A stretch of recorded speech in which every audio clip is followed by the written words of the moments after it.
Jez. Jules? You know how we've been talking about digital detoxes and phone fasts We've lately? both done that We've recently. both done it. Yeah. Loved it. It's fantastic. Okay, well, you know someone else who's loved it? His name is Fred Ramsdell. And he has been off in the Rocky Mountains trekking, hiking with his wife, just communing with nature.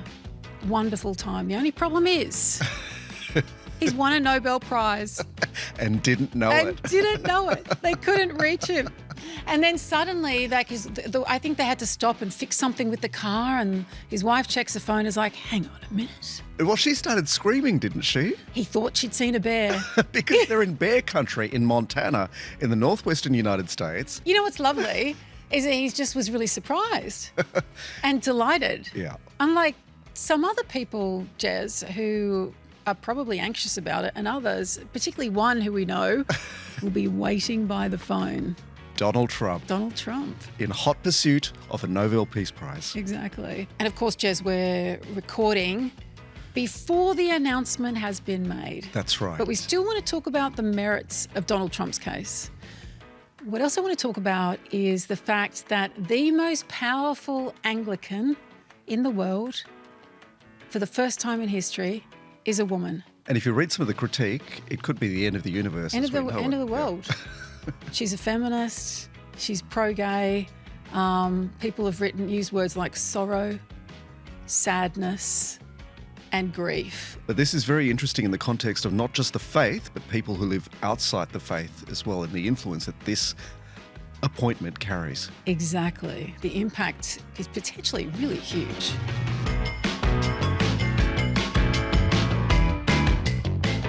I'm Julia Baird.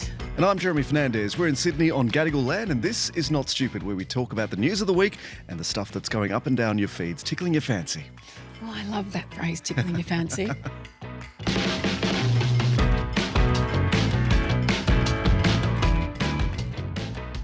Now, let's talk about the Nobel Peace Prize, Jez. So, Jules, Donald Trump has been in hot pursuit of a Nobel Peace Prize for the Openly. last 7 years. Yes. So in 2018, he kind of mentioned it in passing. He thought it would be quite nice, but it's up for others to judge. This year, he's been quite open about it. And, you know, one of the driving factors here is that he's very legacy-oriented. And he has been nominated before. He has been nominated Yes. before, but he's really stepped up his efforts in terms of involvement. I mean, take our minds back to the last election in the US, where Donald Trump was very anti being involved in foreign conflicts, and now he purports to have resolved 7 wars around the world. So we want to put that to the test, Jules, because this is the basis on which he believes he's worthy of a Nobel Peace Prize, and that the administration is calling him peacemaker in chief. And it's interesting, isn't it? Because the nominations for it are January 30. That's the deadline. So he would have been in for less than a week, about a week, just a few days he would have been president. It's a little bit cheeky to be nominated that early. So it's interesting, isn't it, to look at the criteria that the Nobel Peace Prize have come up for with this. I mean, the others are all for chemistry, physics, physiology, medicine. And then we suddenly have peace. And they said since March 1901, it's been awarded annually. There are a couple of exceptions to that, but to people who have done the most or best work for fraternity between nations, for the abolition or reduction of standing armies, and for the holding and promotion of peace congresses. Okay, so we have 338 candidates for this very prize this year. It's not just the medal, it's an 18-carat gold medal, I think, plus about $1.75 million in prize money. The Peace Prize is the highest profile of these Nobel Prizes because of the high-profile nature of the people who go on to receive them. But it's not without controversy as well, because the Peace Prize has been used as a kind of, what would you call it, aspirational kind of thing. You know, Barack Obama famously won the Nobel Peace Prize some years ago. That was... in his first term. Yeah. And it's widely regarded as something that the Nobel Committee wanted to kind of, you know...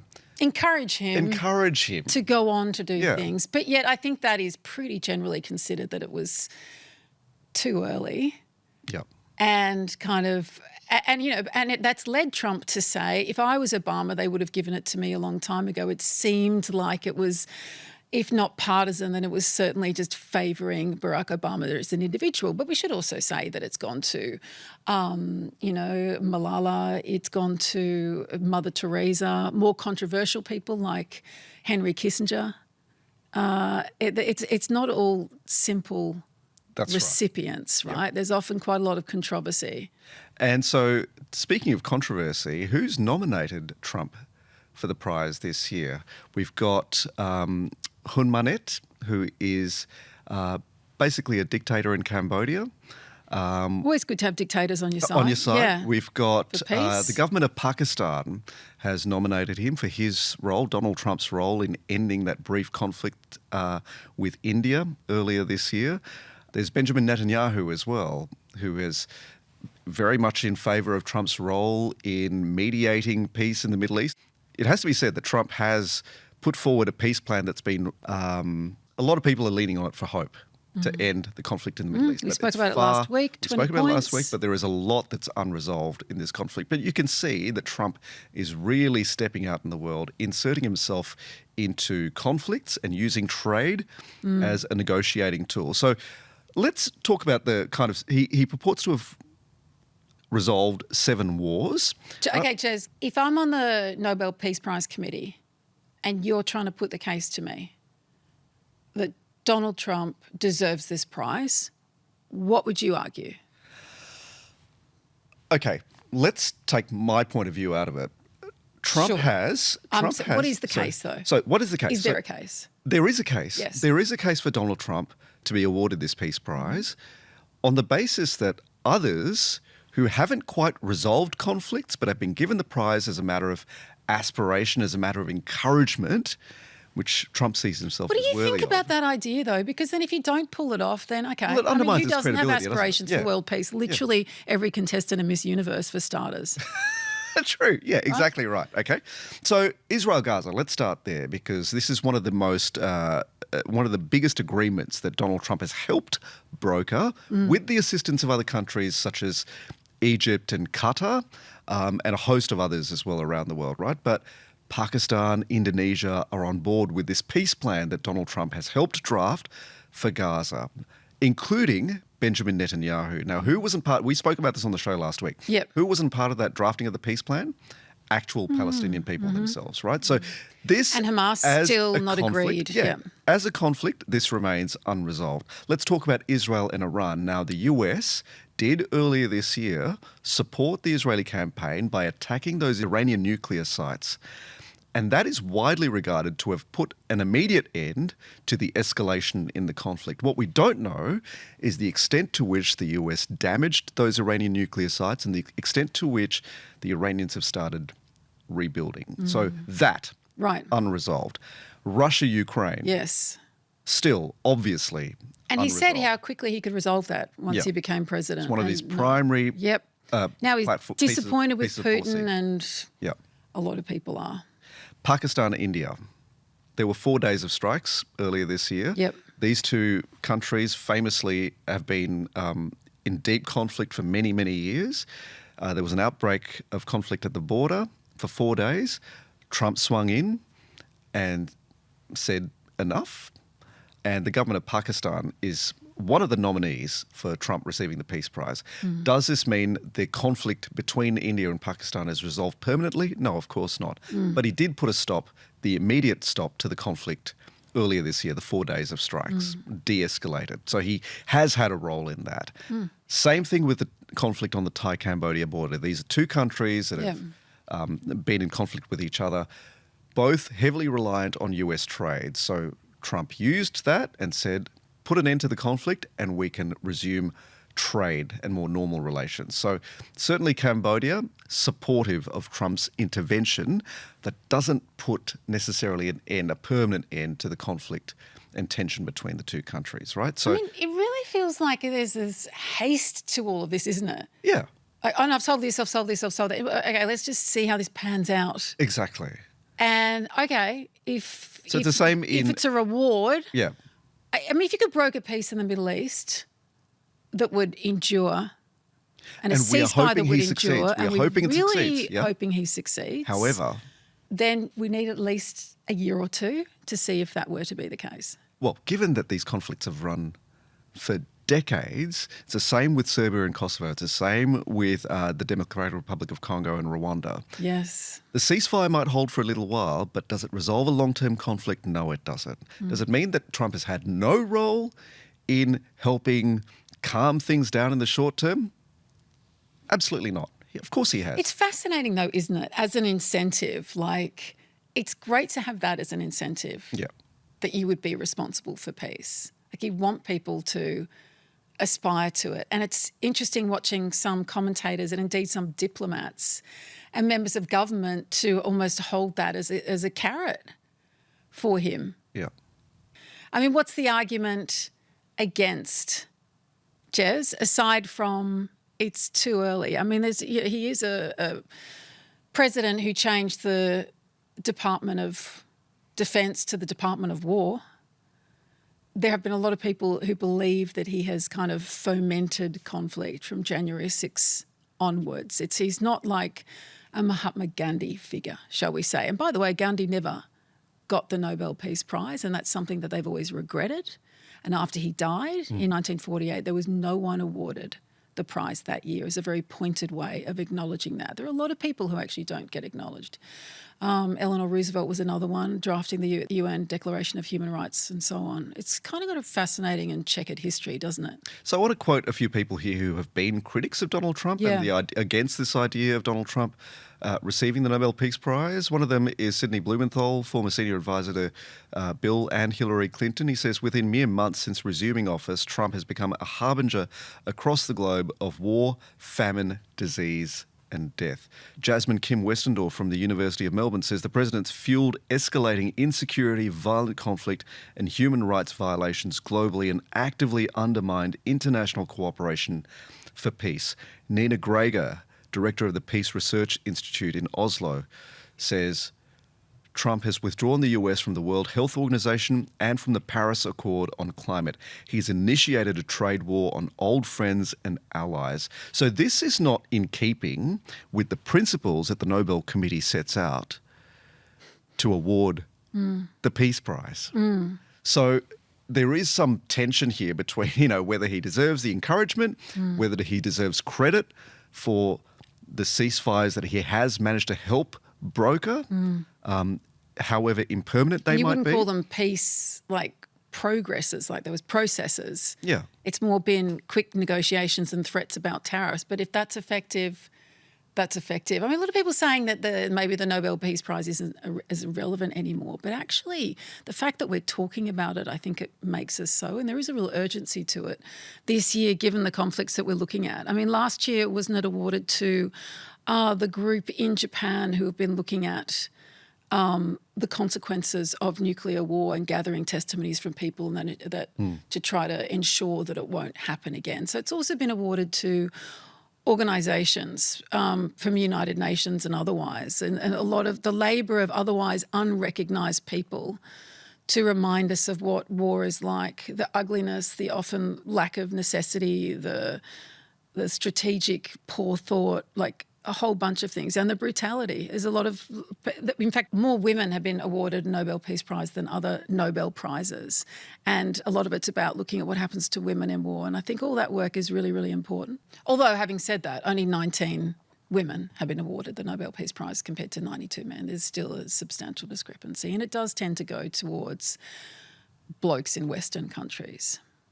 Okay, so what do we know about some of Trump's potential rivals for this prize? No confirmation, of course, of who's on the list and who's not on the list. Yes. It's all very, very secret, and the negotiations are secret about how they reach that decision. But no doubt they know they're being watched closely, the Nobel committees, right? So Trump is thought to be up against some strong contenders. Volodymyr Zelensky, leader of Ukraine, the UNHCR, the World Food Programme, Greta Thunberg, the International Court of Justice, UNESCO, David Attenborough, Julian Assange. And another one thought to be a top contender, yeah, Sudan's emergency response rooms for their work in the conflicts there as well. Possibly even Taylor Swift, I've read. That's a rumour, I think, isn't it? Well, this is all rumour. This is the thing.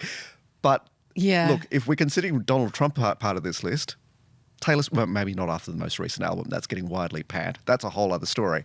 But we don't know who's on the list, but there are some fairly big contenders, all of whom are involved in causes that are works in progress as well. Yeah. A lot of really important, often unrecognised Individuals work. and groups. Yeah. Who I think should continue to be recognised. But at the same time, I really do think we want every leader in the world to compete for this prize. It's a good thing, isn't it? It's actually one of Donald Trump's more noble pursuits. When you think of everything else he's been aiming for and achieving during his time in office, all those executive orders, all these rulings, the firings of people, the trade wars, this is actually a noble pursuit. I think if the pursuit is for the sake of peace and not for the sake of personal reward or that little medal, and, well, I guess $1 million wouldn't mean much to him, would it?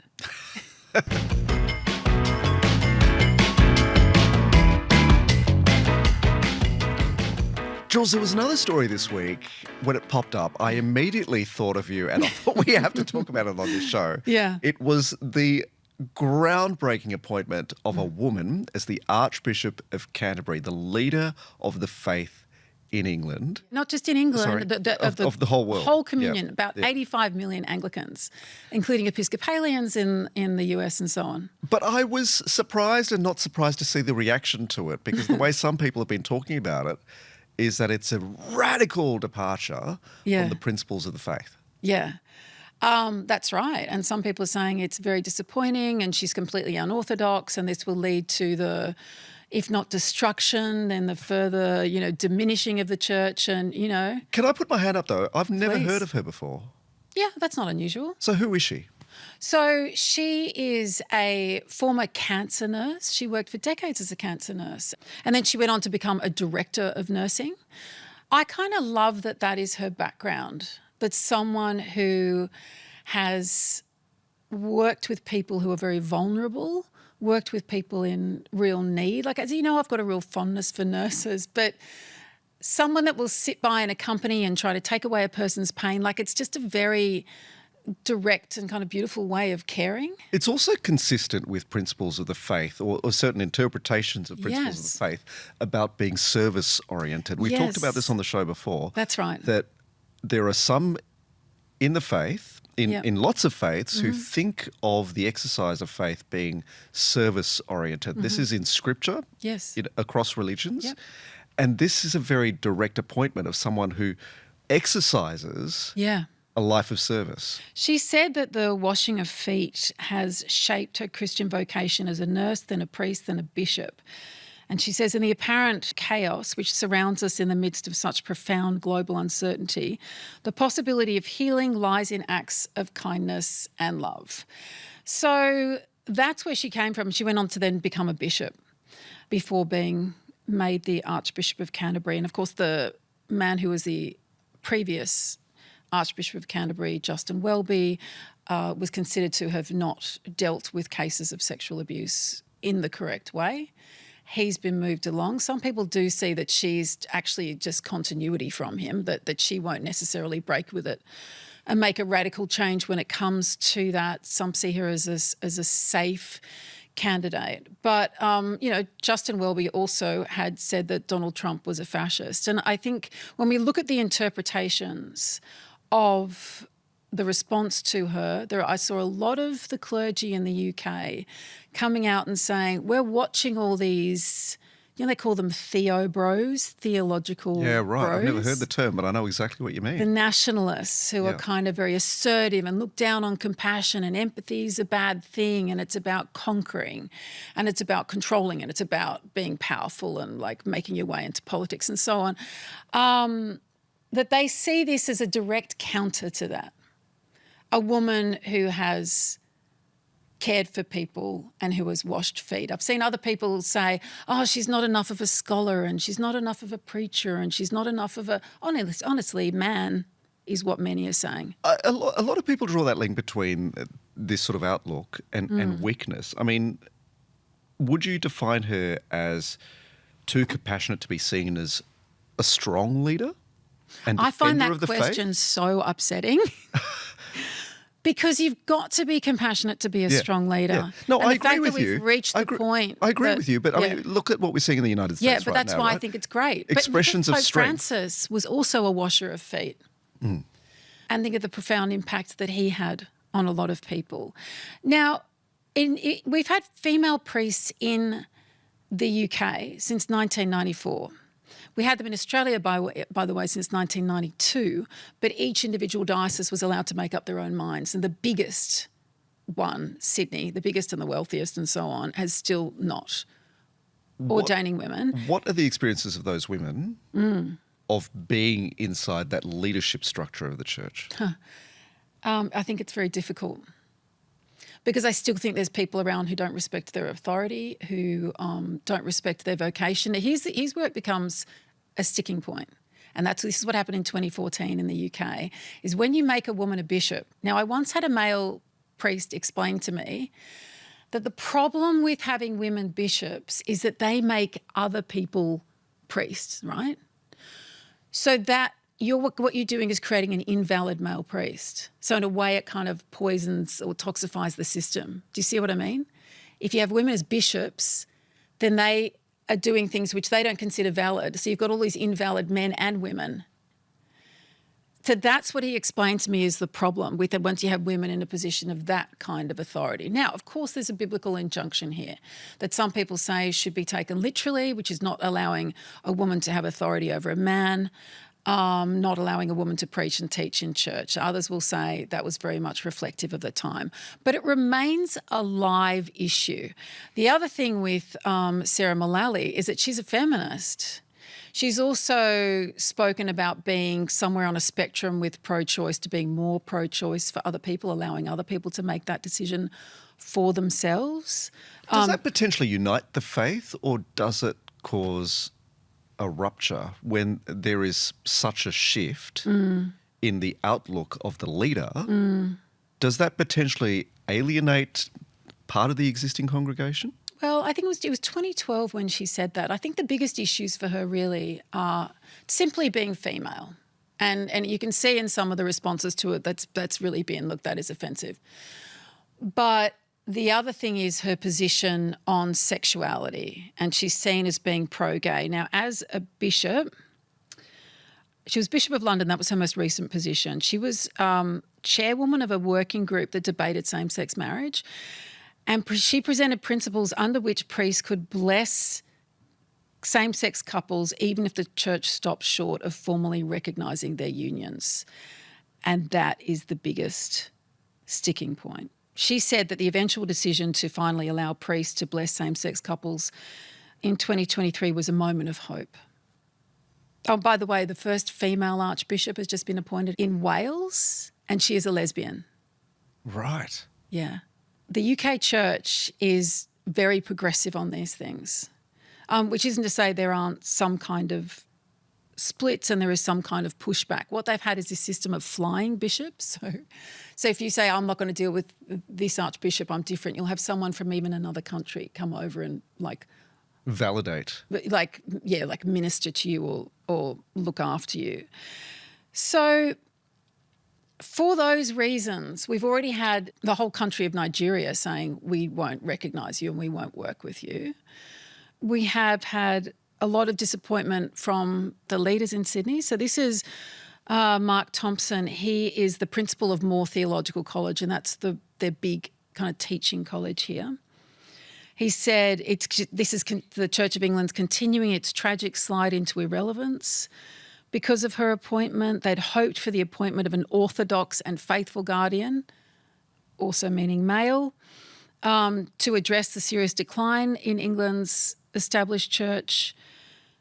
And they're just saying it's continuing cultural capitulation and unprecedented division. I want to come back to that cultural capitulation idea.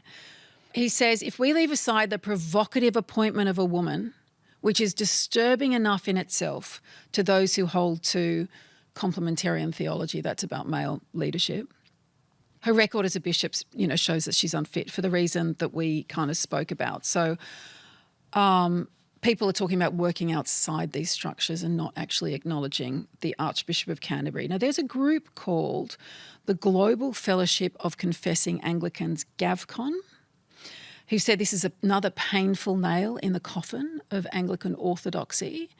And they are really trying to work separately to the Archbishop of Canterbury. They had a problem with the last Archbishop of Canterbury as well. Although, can I point out, they have women priests in GAVCON, which I've always found to be a very profound contradiction. But if the women priests also hold conservative views on sexuality, they're allowed, but not bishops. I don't know.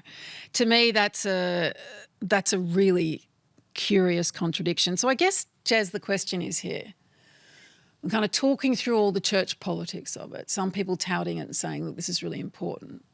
She's got a massive job. There are also women who've been alienated by the church because of these attitudes, along with queer people, members of the rainbow community who've kind of stepped outside the church or longed and been knocking on the door to try to get in, who will be encouraged by this. Exactly. Exactly.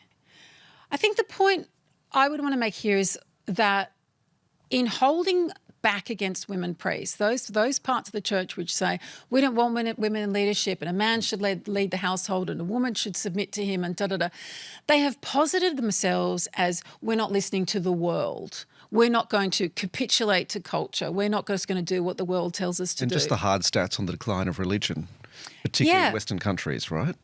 But in a world where we're hearing like Pete Hegseth's pastor say women shouldn't be voting, when we're seeing the kind of rise in air of a lot of those, as we're talking about theobros and the views that men should be in leadership and some of the attitudes we're hearing expressed towards women online, from some of those in the Trump administration and so on, what actually is the culture?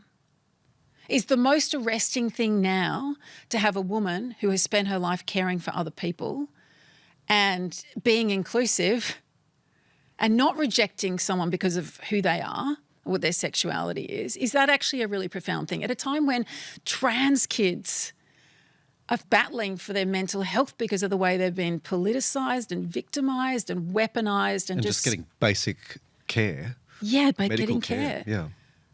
Is it actually much more of a kind of revolutionary or rebellious thing to have someone leading that entire church saying, yes, we can bless those unions? What do you think the weight of expectation is going to be on her? Because you see this time and again with women who enter leadership, that the weight of expectation of what they can achieve in kind of turning a fast-moving ship, yes, if I can put it that way, is almost impossible to achieve. She's got, what, 7 years? Yeah, I think maybe 6 or 7 years. So she's a bit older and not a lot. She's compelled to retire. So it's a finite period of time and a limited period in which she can exercise a certain degree of influence, even with these views that she's expressed previously. Yeah. I just think that it would be a terrible shame if the fact that she is female is continually used to hound her and belittle her and challenge her authority. Like, we talk about what are the broader implications of this. Like, do you know, many moons ago, my first history thesis, I did an honours thesis on the movement to make women priests in the Anglican Church. And ever since then, I have looked at the ways in which we culturally refuse to or struggle to accept women exercising authority in all kinds of areas of life, as kind of academics, as politicians. And it's so ingrained that there has to be a different kind of leadership, and you couldn't have a compassionate leadership. You couldn't have a nurse saying washing feet is the most important way to approach each other. That I think its implications go far beyond the church.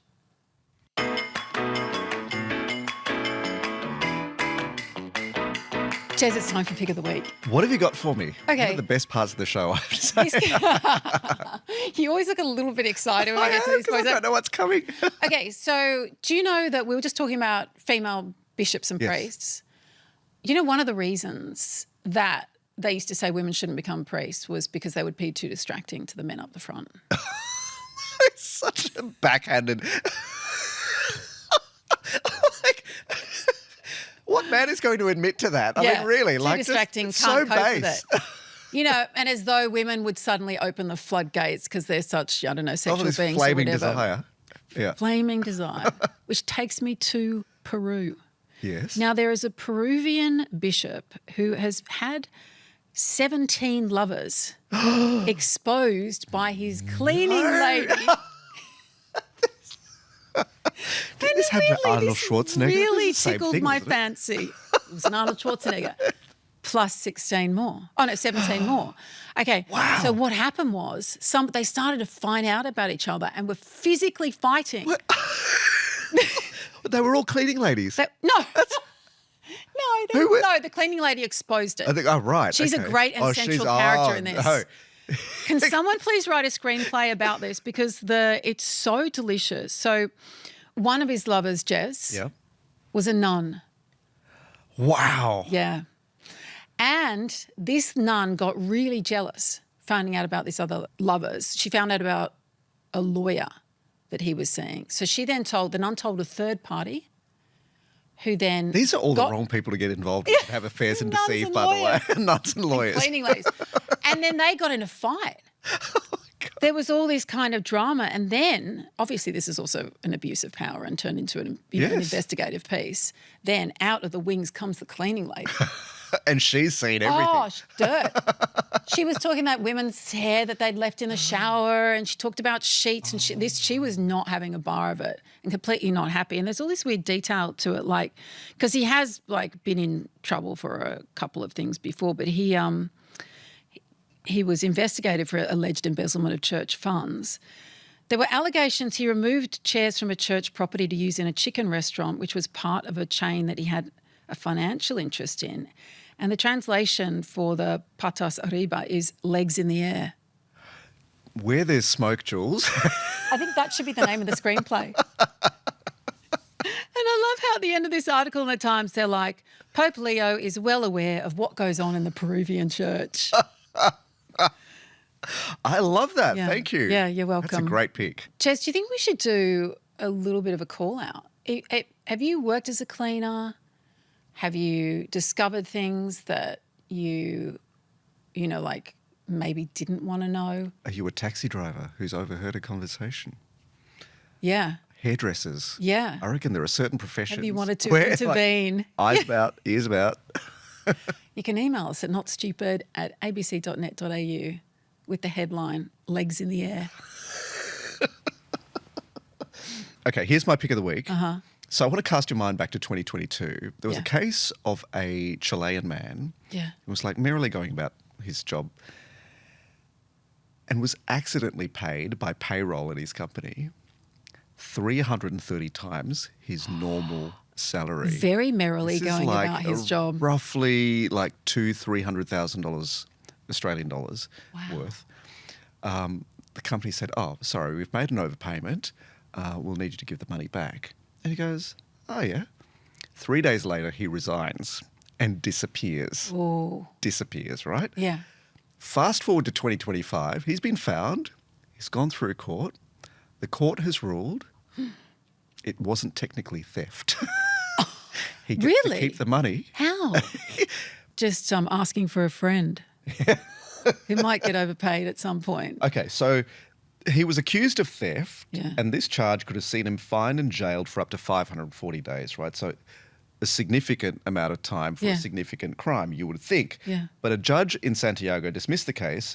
He said it was not theft, but unauthorised collection, which means it was not a crime that the court could technically prosecute under existing legislation.